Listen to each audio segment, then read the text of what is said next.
Hello. Hi guys, and welcome to this episode of Low Carb in the Leaves with me, Dr. Mary Barson, inside today as I am. It's pretty windy out there. It's been a big week here at Real Life Medicine. We have been launching our 12-week program,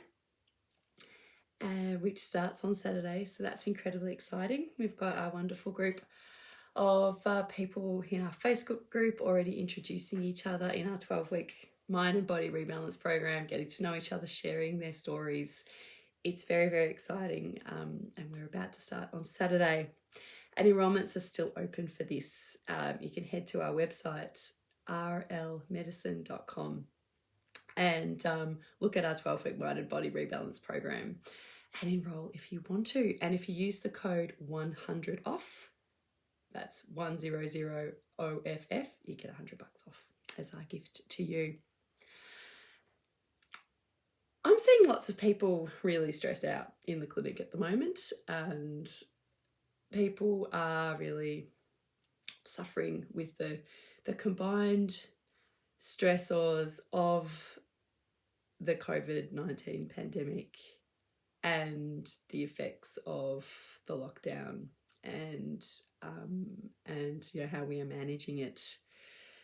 And it has brought, I think, into sharp relief a few things for me as a doctor and as a human being.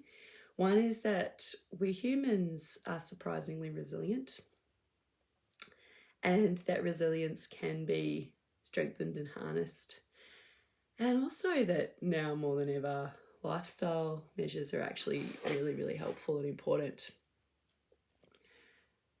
Much of what causes us to be depressed or anxious is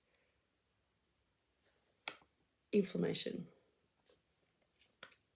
This is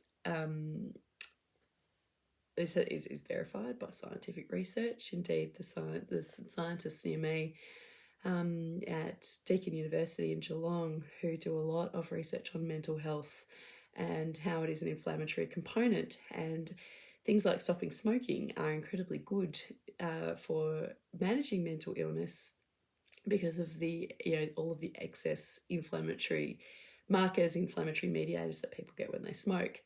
But this also goes for diet. And we can reduce the inflammation in our bodies by changing our diet to a less inflammatory diet. And this has really profound effects on our brain.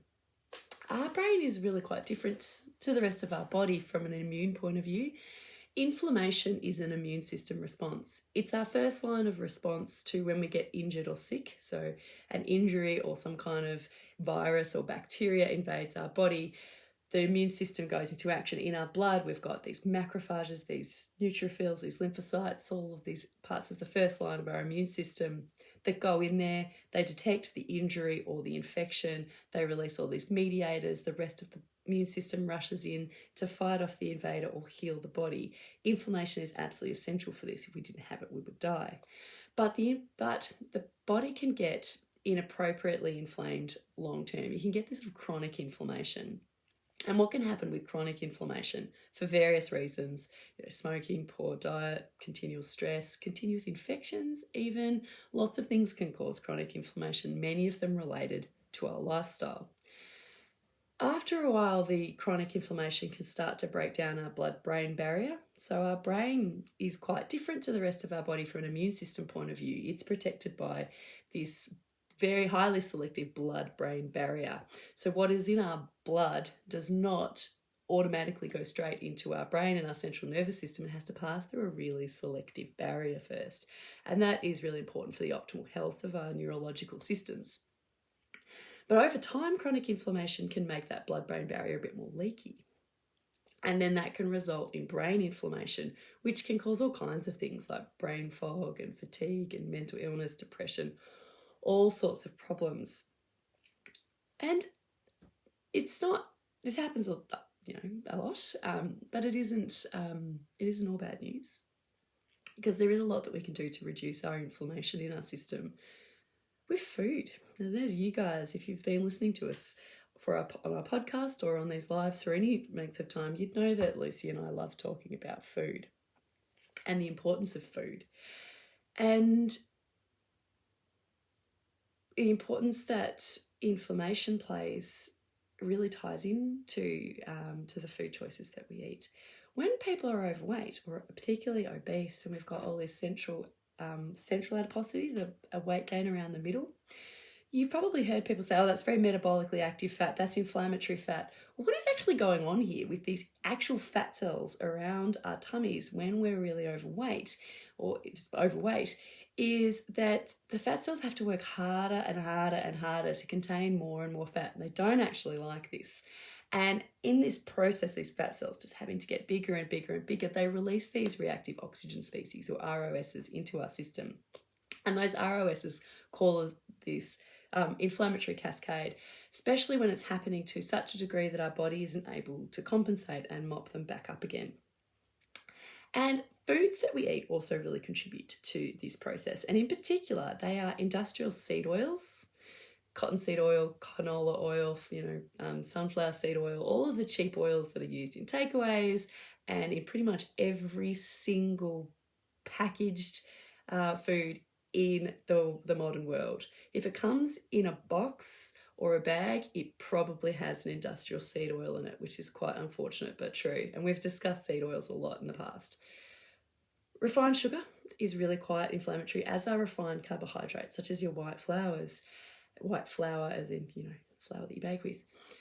You reduce these, or even better, cut them out of your diet. You have dramatically reduced the inflammatory load of your diet, and you are automatically going to be reducing the inflammation in your body and also in your brain, which kind of comes back to how everybody is struggling with coronavirus at the moment. And there's a lot that we can't control. There always is. But we can control our food choices, and we can do this with kindness and compassion.